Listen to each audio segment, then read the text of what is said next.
information in the earlier sessions, and I'm about to take us from, okay, we have this biologic agent or chemical compound that is going to be a drug target. But now I'm going to move us a little bit into, okay, am I not going? Yeah, turned off. Oh, okay. Sorry about that. Okay.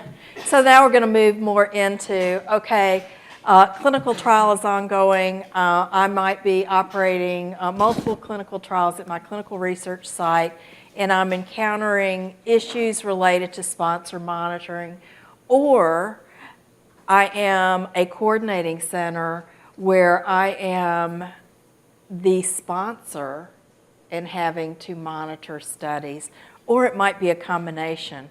Or it may be your investigator said, by the way, I think I'm going to do this IND, and suddenly you're wearing both hats, okay? So before I start, how many here are coordinators, study managers? Because I want to know who the group is, okay? And then how many are PIs? Okay, good. So it's good to kind of get a gist of who's in here. Now, how many here are current or former students of mine? This is so exciting because I teach online. So the Master's in Applied Clinical and Preclinical Research is a 100% online program. And so it's in the virtual asynchronous space. And once in a while I get to talk to people on the phone or in a webinar. But now I'm in person, and so it's always exciting for me to be able to do that. I'll make sure this goes. So I'm going to talk about the evolution of the clinical research enterprise to a quality by design and risk-based monitoring approach. How many people here have heard of quality by design and risk-based monitoring? Okay. So, and we're going to define what those are and talk about the FDA's and the IND's perspectives on risk-based monitoring in general. And then I'm going to give you an opportunity to help, characterize risk so that you can start thinking about anticipating and applying a risk assessment approach to the operation of a clinical research site, not only overall as the site, but every study that you say, we're going to do this study. What is your process of assessing risk? Now, I'm hoping this is going to work. Let's see. My little assessment things aren't working, so I don't know if this PC is linked to the internet or not. So I had some great cell phone interactive things on here, but we'll have to skip it. So setting the stage, the evolution of quality by design in the current era. We talked a little bit before about this cost of drug development. And as you can see from the graph here, we have, this is my little, just this exponential increase in the cost of drug development. And we've shot up now, here it's at 2.5 billion per drug, but we're now up to 3.2 billion for one drug, which is just an extraordinary cost and for developing drugs, and it does put us into that conundrum of what about the cost of drugs today, and how much is that is the recap, how much of it is greed, and I think we know that it's a little bit of both.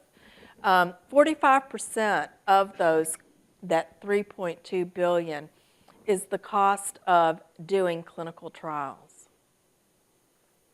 So starting with the phase 1, so we heard a lot about the preclinical work, but from phase 1 on to the IND, up to the NDA, 45% of those costs are associated with the actual conduct of clinical trials.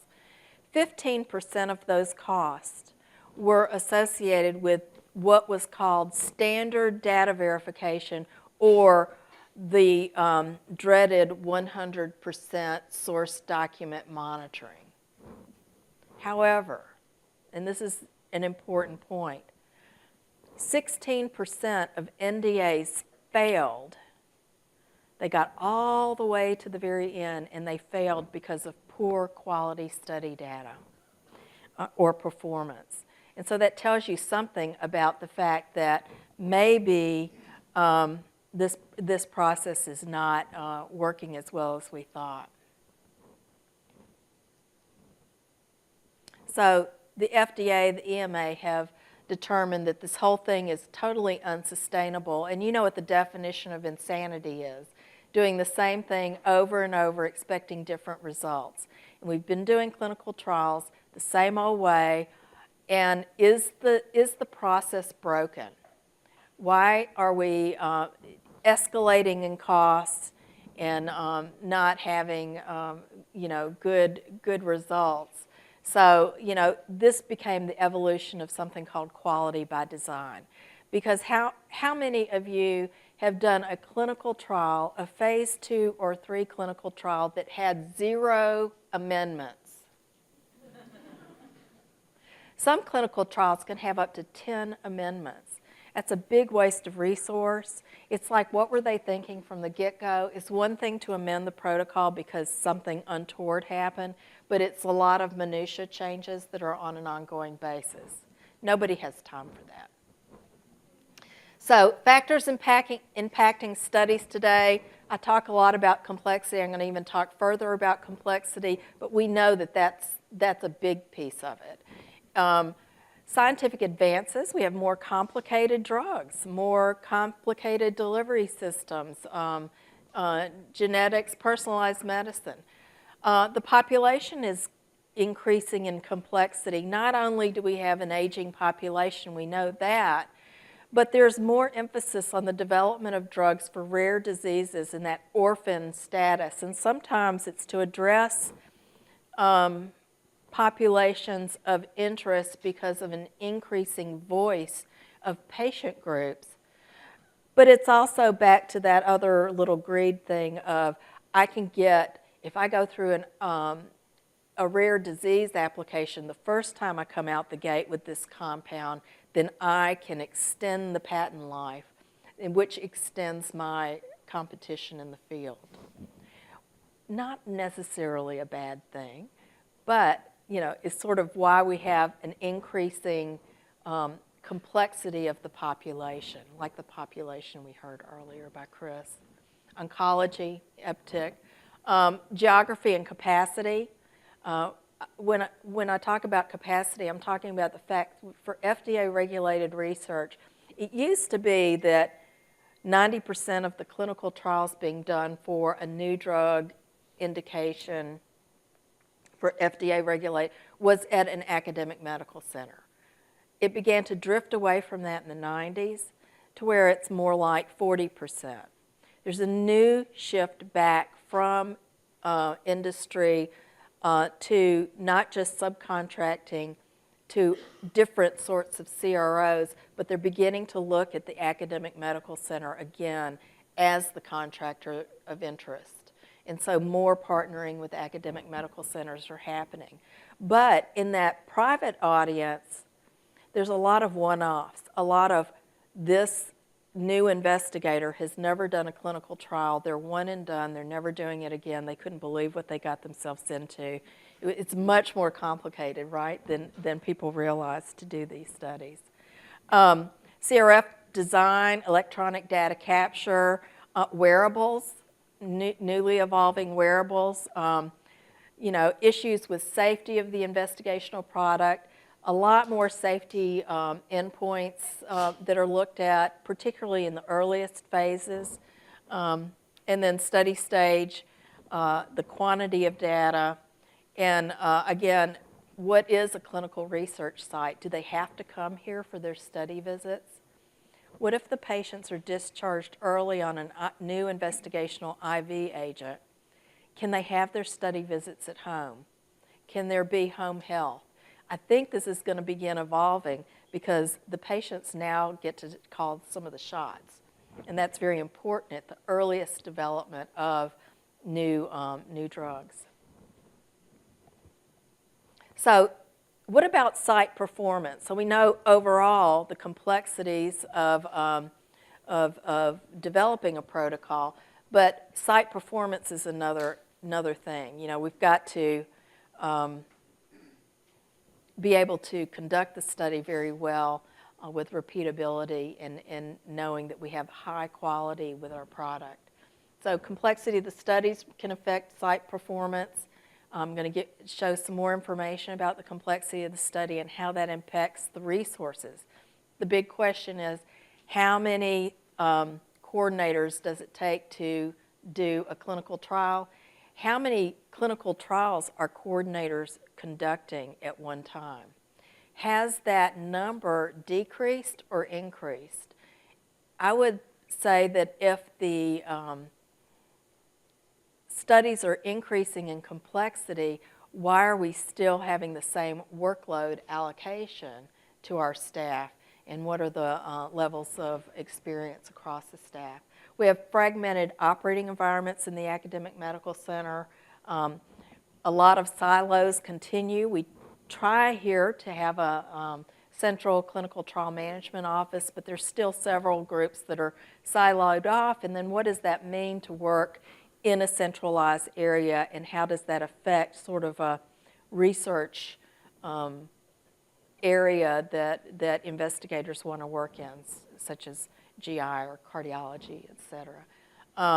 Time for IRB and contract execution. We know what that's like, and that's one of the rate-limiting steps for industry to try to figure out how long is it going to take for you to get an IRB from the time that what are your metrics, in other words, from the time of receiving a protocol to contract negotiation to IRB approval so that we can get going with the study. Lack of agility and flexibility. These are some of the components that Ken Getz recently delivered at a symposium that I was at Northwestern. And it was interesting. He's very dynamic if you ever get a chance. He stated not once, but about 10 times in his talk that customization is the enemy of efficiency. Customization is the enemy of efficiency. And it took me a moment to kind of wrap my head around it, but it does say something for standardization of processes. And we know standard operating procedures, doing things similarly and not having different siloed attempts at doing that. So when we talk about complexity in a phase 3 clinical trial, look at the changes from 2001 to 2005 and 2011 to 15.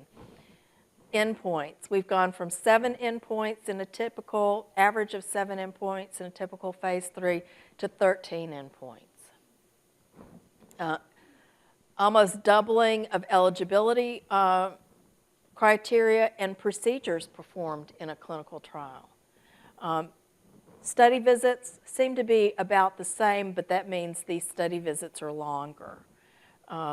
More sites, so that, which is kind of a problem if you're an inefficient site, to recognize that your sponsors are going to conduct this clinical trial in 65 sites versus 40. So by the time you've spent all that time and energy getting the study up and running and first patient enrolled, you get a phone call saying, "We've reached our enrollment. Thank you very much." So competitive enrollment. Now we're doing studies in twice as many countries, and many of them are even low-resource countries that are really gearing up and learning more and more about how to conduct clinical trials.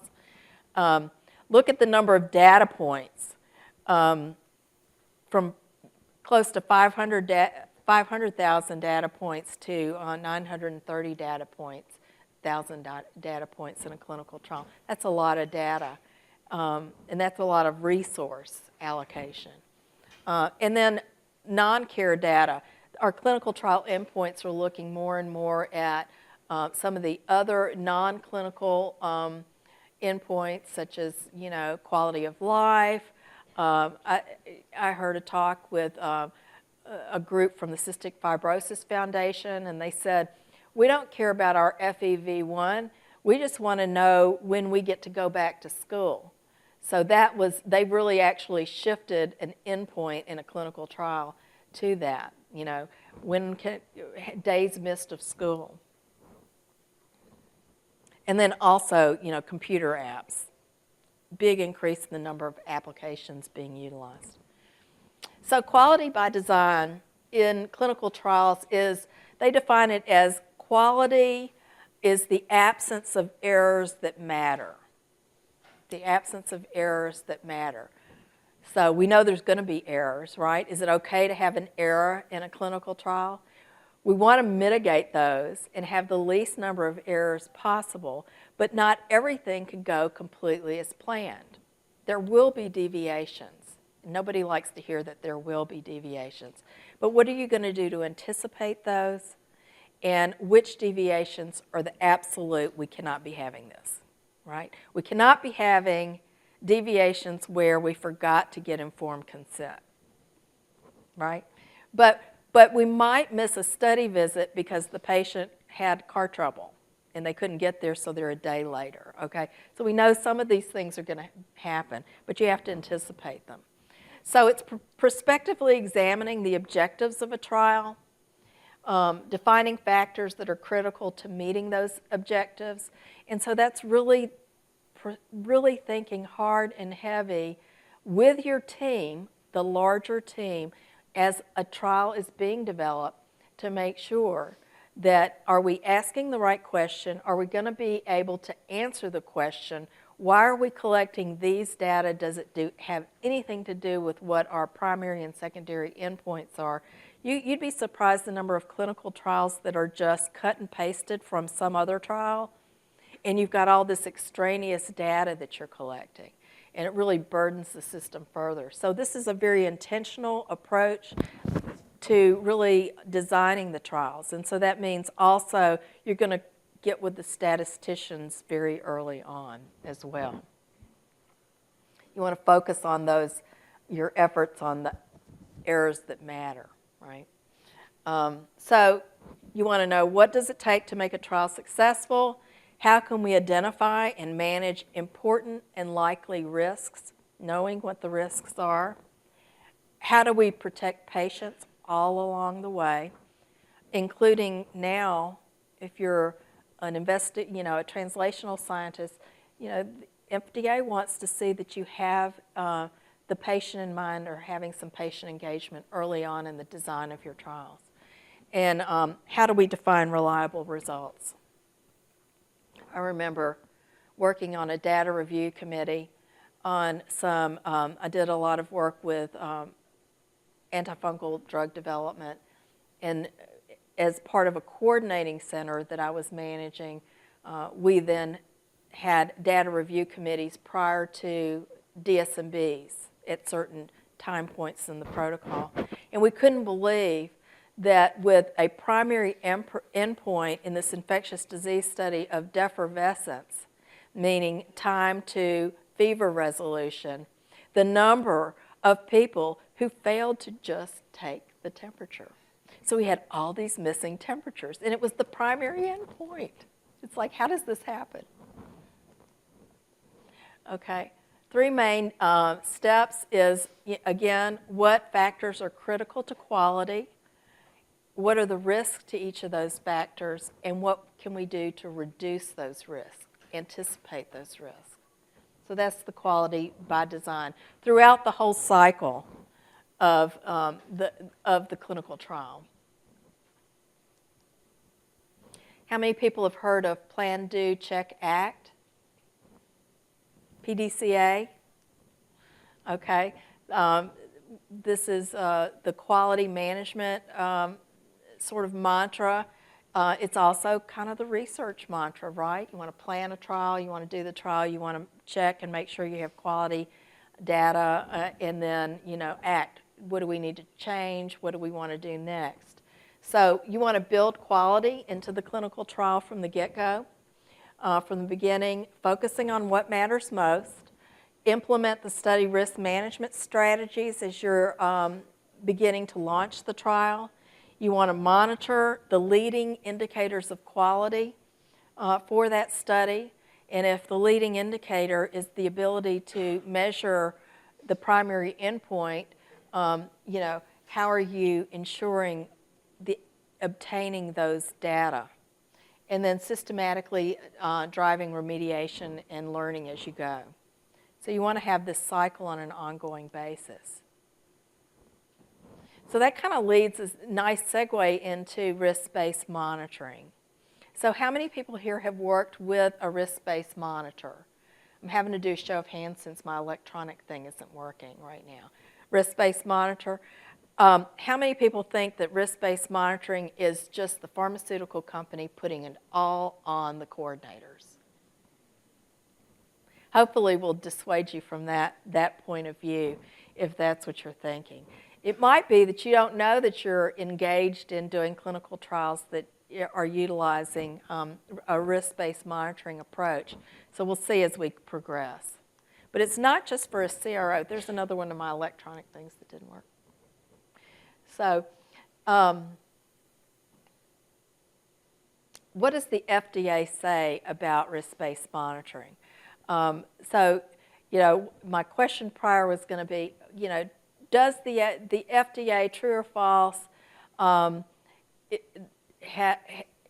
does not approve of risk-based monitoring? Because I had this debate with somebody very recently as we were launching a phase 2 trial, multi-center trial, multi-country trial, and very fearful of using a risk-based approach.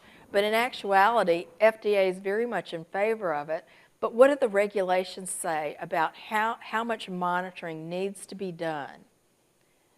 Is 100% source document monitoring mandated by the regulations? The answer to that is no. They just say that you need to be monitoring the clinical trial if you're the sponsor. But they don't tell you how to monitor it.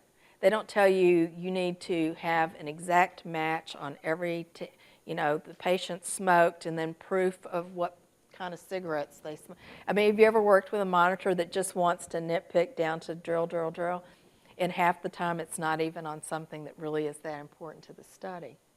So there's no specific guidance on how, but the guidance on what sponsor responsibilities are found in 21 CFR 312. And there's a series of things, general responsibilities of a sponsor. What the responsibilities of a sponsor are when they contract with a contract research organization, of which there are a myriad, not just CROs for monitoring, but CROs for all sorts of elements like toxicology, et cetera. Selecting investigators and monitors. So now you're doing the clinical trial. The IND is held by Ohio State. You now are wearing the hat of the sponsor. And so it's important to really understand the responsibilities of sponsors and of the investigator. So the responsibilities for a PI are nicely listed in 312, but also on the back of the contract that the PI has with the FDA, which is the 1572. E6. R2, this is the new International Council on Harmonization document that is out now, and it says that sponsors should develop a systematic, prioritized, risk-based approach to monitoring clinical trials through a combination of centralized and on-site monitoring, and when justified, centralized monitoring only. So they're coming up with a whole centralized system. Well, what do we mean by centralized monitoring? This is where remote data capture comes into play.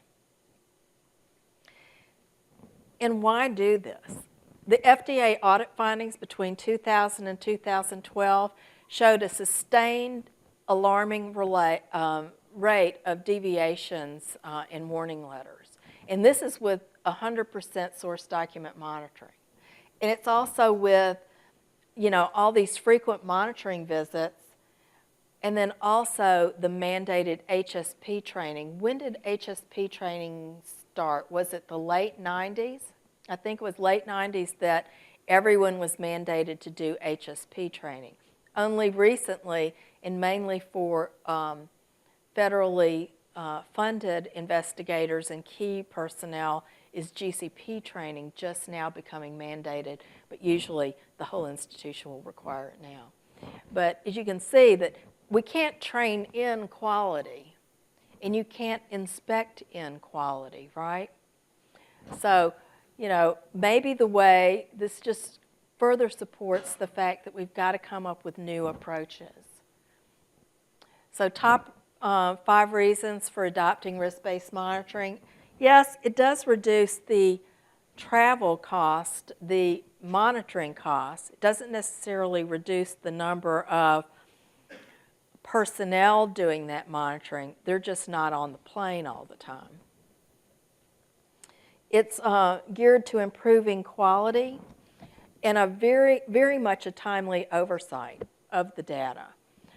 It's geared to ensure patient safety and to reduce cycle times, like the time from doing a study to getting it submitted into the FDA. In the past, I've had circumstances, of course I'm dating myself because it did say 25, maybe it's more than that, closer to 30, but again, I also started at age 5 doing clinical research. But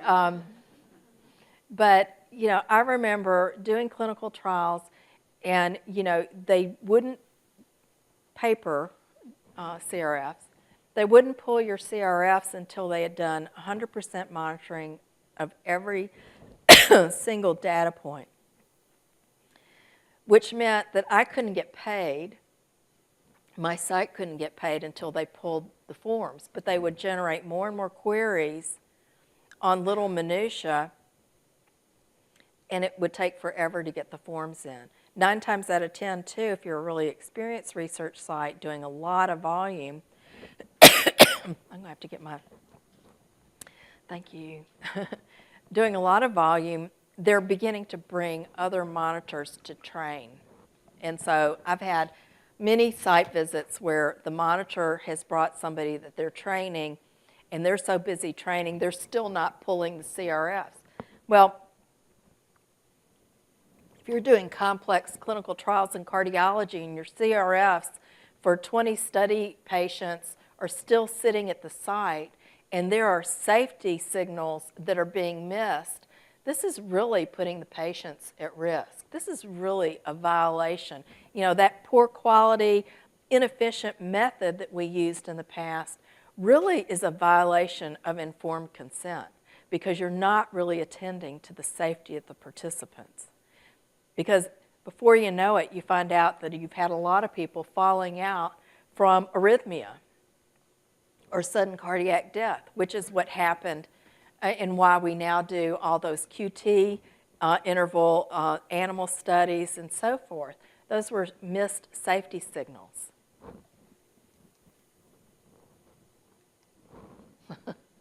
So it's all about risk assessment. You want to identify the risks. You want to know what the system risks are and the study risks are. You want to know the likelihood of the risk, how it's going to be detected, the impact. You want to know which risks are acceptable and which are not. And so you're going to have sort of a statistical approach to this. Risk communication, site quality management, documentation, a continual communication flow. This sort of assessment is not done once a year in a retreat at your clinical research site. This is done for every study before you start it. And how many people are doing this? You know, it's easy to see we're in a fast-paced enrollment and 2 of the coordinators are pregnant. What are we going to do? You anticipate that. But there's all sorts of other risks to getting things done. And you need to have an ongoing review of deviations. We'll be talking more about that in the next session after lunch. So what are the critical risk data? I told you before, informed consent's a big one, right? There's risks with the product. A lot of FDA audits will say they mishandled the product, they weren't maintaining the blind, they were dispensing the wrong product, the wrong dose. They weren't assessing patient compliance with the product, eligibility, data lag. You're sitting on, you've done 1 million study visits, but one of these days you'll enter the study into the database. That's no longer, it needs to happen pretty much in real time. Problems with eligibility. We enrolled the wrong patient. Safety, and then quality. So what they do in risk-based monitoring is applying a statistical approach to a safety signal capture. So you want to see those data coming in real time and then being able to see that we have some safety signals. Here's one. This site is so good, there are no serious adverse events occurring at this site. Is it that it's so good, or are they not reporting them? Are they missing them? You know, we expect that you're going to have some people that are going to be admitted to the hospital. You're going to have an adverse event, serious adverse event. So in terms of setting up a statistical, centralized statistical monitoring setup, you're going to be looking at your key risk indicators, and you're going to kind of know some predetermined metrics. What are our rates of protocol deviation? How would you know what your rates of protocol deviations are at the site? Saving that for the next talk. So it is a statistical approach to really knowing when do I need to go visit the site. So if you're a coordinating center and you're holding the IND and you've got to go and monitor your sites, you've got 10 sites, some might be in another country, but your monitoring plan is pre-developed along with the protocol, along with the CRFs, and you're going to know how many times you're going to visit the site and when you're going to visit the site, but you're going to apply a statistical approach to determining what those are. So you may not go to the site for a pre-site visit anymore or a site initiation visit anymore because you might be able to do that remotely. But are you going to go after the second patient's enrolled and achieved X? You're going to determine that. Or other reasons what might trigger a site visit. And this, again, this is sort of the PDCA and risk assessment cycle, borrowed from, I think this is from CTTI. You want to identify the risk. You want to know the impact assessment for that risk, risk tracking, prioritization analysis, and risk mitigation planning. You'll see the same approach for project management in general. Okay, so this is all that, the whole overarching quality. And again, multi-center study. If you're the sponsor, you know that you're going to do some on-site monitoring, but how much and how can we keep it to the minimum so that really what we're doing is doing real-time study data monitoring, but each of those sites have some kind of QA system in place and required by the sponsor. Most common triggers for on-site monitoring is enrollment violations. You're seeing enrollment violations coming in on the inclusion-exclusion data that are coming in. A change in the PI might trigger a site visit. Your PI left, or they've added new investigators, and things seem to be at a different looking different. If you can kind of determine that there's a lack of PI oversight going on, overall site noncompliance, unresolved action items, so if you do have queries and nobody's responding, or the queries are not really being answered, yes, you may go back down to the site. If your protocol deviations are exceeding the predetermined threshold, we'll give you one problem with eligibility, but if it's continual, we're coming down, that sort of thing. And sites should be reporting their deviations to the sponsor, but also to the IRBs. Again, SAEs are under or over-reported. So how do you characterize risks? And so this is a risk matrix. How many people have seen a risk matrix? My students have seen a risk matrix.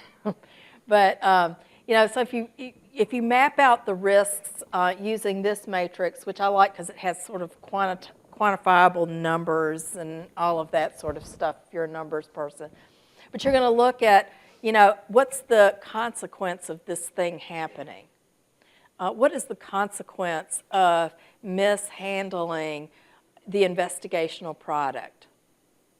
Maybe what's the risk, for instance, of not refrigerating the drug as we had planned? What's the risk of the freezer breaking down and you have all your PK samples frozen in there? You know, so what are those risks and what's the consequence of that risk? So is it a rare situation that these things are going to occur, and is it a severe consequence or an insignificant consequence? So each of those little elements you have to sort of tease out and begin looking at. So here's just a quick example. Again, you've got your risk legend. And I'm not saying that you're going to sit down and get your color pencils out and do this, but you might. You know, it gives you a big, and you may be making quite a list of things that could go wrong in a clinical trial, and you could standardize some of that, but for each study you do, you should be doing risk assessments, whether you're the sponsor or the site. So, failure of a site to assign a local QA monitor, or a lack of QA monitor training, lack of QA training. The probability at Ohio State is going to be very low because you have a very robust quality assurance at all the places that you're doing clinical trials, right? So the impact, you know, if we're not doing QA monitoring, it's pretty, you know, it kind of puts us in a dicey, not sure how we're doing mode. But why might it occur? Well, I can't get HR approval for that new couple of people that we need to put on staff. We had some people leave, they're not approving hiring and posting the, you know, it's all sorts of things. Lack of understanding of risk-based monitoring requirements, etc.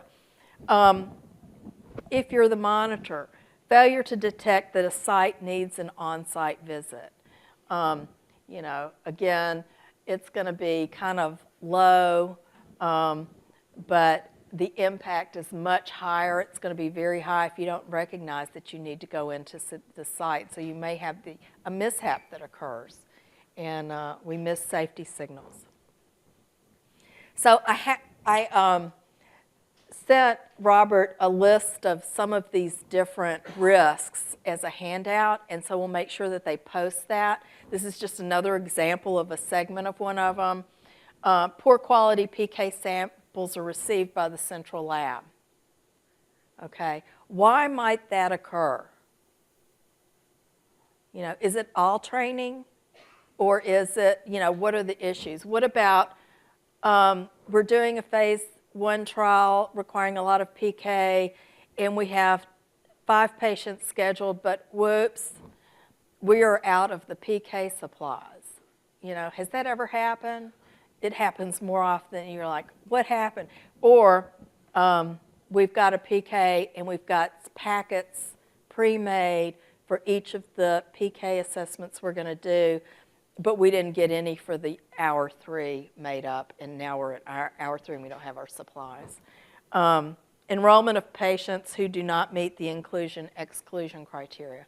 Why might that happen? Why might it happen in oncology?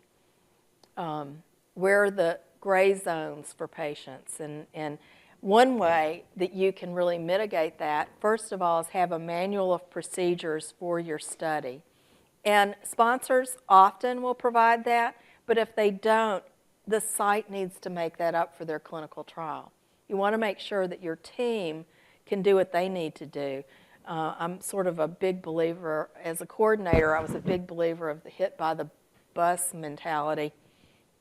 If I got hit by the bus, the show can go on, the patients can be seen, nobody's missing their assessments. It's like somebody said, why are you doing it that way? They'll just get rid of you and, you know, and let other people do it. And I said, you know, it's an efficiency thing, and I think it's working for me, it's working for them. I have job security. You want to develop sample cases. So if the sponsor's not going to do that, or if you are the sponsor, develop some clinical scenarios so that you can practice through enrolling these patients in the trial. And I think it's really important because it contextualizes for the coordinators and for the whole team how you're going to go about doing the trial. You want to have really strong communication updates. And if you are the monitor or the sponsor, you want to be, you know, generating newsletters and really talk about risk indicators in that newsletter and things that are popping up and how, or even talking about scenarios that could occur and solutions for that. So it's a, you know, a perspective kappa, in other words. And the sites need to be using a QA plan. First time something happens, you might talk about it with the site, say, hey guys, let's, you know, just a reminder, get your data in on time. If it's repeated, you're going to have a teleconference with the coordinator and the PI. You're going to institute further training.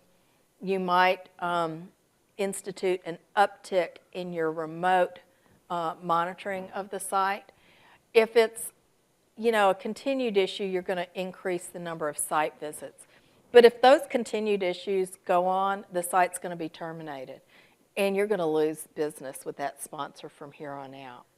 And possibly elsewhere because the word gets out, et cetera.